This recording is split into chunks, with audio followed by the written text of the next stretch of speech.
कभी किसी को हॉलोकॉस्ट को नमन करते देखा है? कभी किसी को भारत के विभाजन की जय जयकार करते देखा है? लेकिन मैं उस भारत से आता हूं जहां गोधरा तक को उचित ठहराते देखा गया है। मैं उस भारत से आता हूं जहां डायरेक्ट एक्शन डे को खेला होबे के रूप में उत्सव बनते देखा है। नमस्कार, स्वागत है आपका टीएफआई, भारत का सबसे बड़ा ऑल्टरनेट न्यूज मीडिया पोर्टल, और मैं अनिमेश पांडे आज आपको अवगत कराऊंगा कुछ ऐसे लोगों से जिन्हें भारत की सबसे भीषण त्रासदियों को उचित ठहराने में विशेष आनंद मिलता है और उसे उचित ठहराने का वे कोई भी अवसर हाथ से जाने नहीं देते, जैसे मिली गैसेट ने गोधरा दंगों के साथ हाल ही में किया है। तो अविलंब आरंभ करते हैं। वर्तमान में फुल टाइम वामपंथी और part time comedian Munawar Faruqui का लगातार 12वां शो रद्द हो गया, जिसके कारण महोदय ने फिर से कॉमेडी से संन्यास लेने का मन बना लिया। महोदय ने बड़ी ही दुखदाई ट्वीट में कहा, नफरत जीत गई, आर्टिस्ट हार गया, मुझसे अब और नहीं होगा, गुड बाय। अब मुनव्वर के घड़ियाली आंसू देखकर क्या वामपंथी क्या इस्लामी, सबकी गंगा जमुना बहनी प्रारंभ हुई और उन्होंने मोदी सरकार से लेकर हिंदुत्व विचारधारा को निशाने पर लेना प्रारंभ कर दिया। परंतु इसका द मिली गैजेट से क्या लेना देना?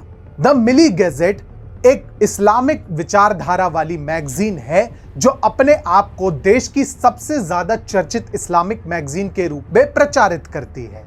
इस पोर्टल ने दक्षिणपंथी विचारक आनंद रंगनाथन से अपनी भिड़ंत में ट्वीट किया, क्या मुनव्वर ने ऐसा बोला कि अगर कोई पिल्ला भी उसकी गाड़ी के नीचे आ जाए तो वो दुखी हो जाता है? इससे ज्यादा क्रूर और क्या हो सकता है आनंद? क्या गोधरा ऑश्विट्ज के समान था?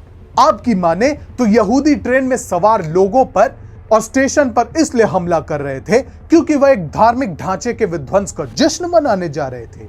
यह ट्वीट पढ़कर कोई और प्रतिक्रिया आए ना आए, आप सबसे पहले यही सोचोगे कोई सेंस बात नहीं। द मिली गैजेट का दुस्साहस तो देखिए, जिस नरसंहार में 56 निर्दोष यात्रियों को जीवित जला दिया गया और जिस नरसंहार के कारण गुजरात में असंख्य निर्दोष हिंदुओं का नरसंहार प्रारंभ हुआ, उसे उचित ठहराने के लिए ये लोग उन दंगाइयों की तुलना उन निर्दोष यहूदियों से कर रहे हैं जिनका उपद्रव या दंगों से कोई लेना देना नहीं था और जिन्हें हिटलर के शासन में केवल और केवल प्रताड़ित किया जाता था। लेकिन उस पोर्टल से नैतिकता की क्या आशा करना जिसका खुद का संस्थापक कट्टरपंथ को बढ़ावा देता आया हो? शायद आपने ध्यान ना दिया हो, लेकिन द मिली गैजेट के सह संस्थापक जफरुल इस्लाम खान हैं, जो अरविंद केजरीवाल के नेतृत्व वाले दिल्ली सरकार के अल्पसंख्यक आयोग के पूर्व अध्यक्ष रह चुके हैं।